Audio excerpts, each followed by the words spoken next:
Greetings, stranger, and welcome to episode 008 of my 30-day challenge. My name is Diego Bailey, and this is my magic for today. Okay, so today I want to talk about a very interesting topic. I think every single day is an interesting topic, so just tell us what kind of person I am. An interesting guy. Today's topic will be gaming addiction, right? And you might ask yourself, well, gaming, you mean as computer games? And the answer is yes. There are a lot of people in the world who are unable to stop playing, and I used to be one of those people. And if I open my Steam, library and I'll insert a couple of screenshots, you'll see that I was playing a game for 70 hours, 80 hours, 120 hours.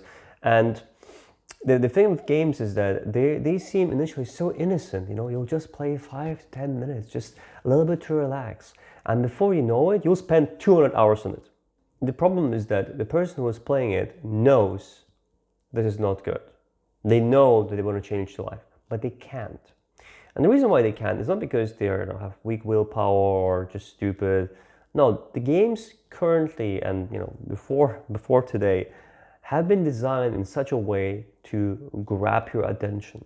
Okay, the games have been researched and engineered in such a way that you become hooked on them, whether it's emotionally or physically in terms of what you see, what kind of images come up, what kind of soundtrack they make, what kind of story they make.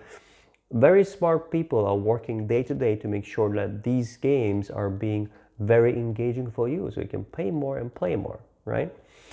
My understanding as to why games are addictive is not only because of the physical aspects. Okay, a game is cool, but it looks good, sounds good, you can play it. There's also the social aspect where you play with other people, and that makes it so much attractive. But for me, the number one reason why games are addictive is because they have something called progression markers. Okay, so if you look at it, if you want to progress throughout the game, you complete a quest, you level up, you complete another quest, you level up, you get better gear, you make something happen in the game, you make progress, right? But look at your physical life right now. Anything that you want to do right now, right? Whatever it is, if you want to do it, it takes a certain amount of time and you need to spend a certain amount of motion, right? Even as far as you want to make a coffee. If you want to make a coffee, you still need to, make some water, grind beans. But that's something that's very short term. If you want to do something big like go on vacation, that takes even more energy and time to prepare. And the challenge of it is that if you look at our devices, our phones and the technology we're using, one of the problems because of it, and that's actually a problem, is that it may seem as if everything should be happening very fast and instantaneously.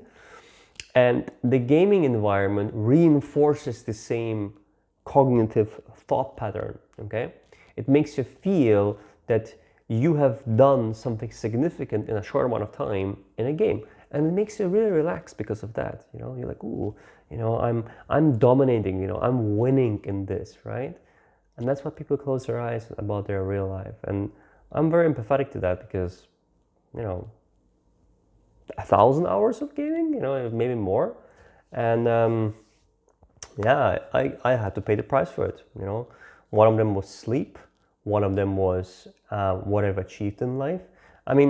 Don't get me wrong. There's nothing wrong in playing a bit. You can even do it a whole Saturday, right?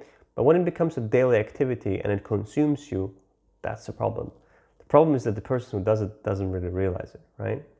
So what I want to say in this brief conversation is that if somebody is playing and they can't stop, don't judge them because of that. They know they're over it. If you ask me what it is that I've done to reduce my gaming hours, it was that I was able to kind of convert and gamify my actual day-to-day activities, right?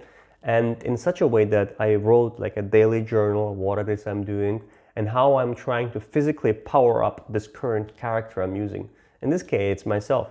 So in a way of reframing on how I look at myself as this character, which my mind is controlling, I was able to make my day fun. And if I look at it even further, I was able to add them little incentives. So for example, if I would do something, I would get something in return, kind of like tricking myself. And it's I don't know whether this is the best approach or not, but it helped me. It helped me reduce my hours from 20, 30 per week to like 5 or 4 and 3 and 2 and 1. And finally, after going through this whole cycle, I was able to kind of reduce it to a 0. And sometimes I still play, and that's okay. But right now, what I enjoy the most is making videos, and I'm really able to enjoy it because I was able to manage my gaming addiction, right? So, if you are somebody who is struggling with games, let me know in the comments. I want to hear it. I want to see it. Let's chat. Let's communicate. Let's be engaged. Thank you so much for watching. It means really a lot for me that you're doing this and taking your time that you have spent watching cat videos on my videos. So big thumbs for that. Finally, my question to the audience is that what are the things you want to talk about? Like I'm curious. I know these vlogs are for me. I'm doing them because I want to get over this anxiety of publishing videos, but I also want to find out what the audience that, the small little community that I have is interested. So let me know in the comments. Thank you so much for watching, and I'll see you around.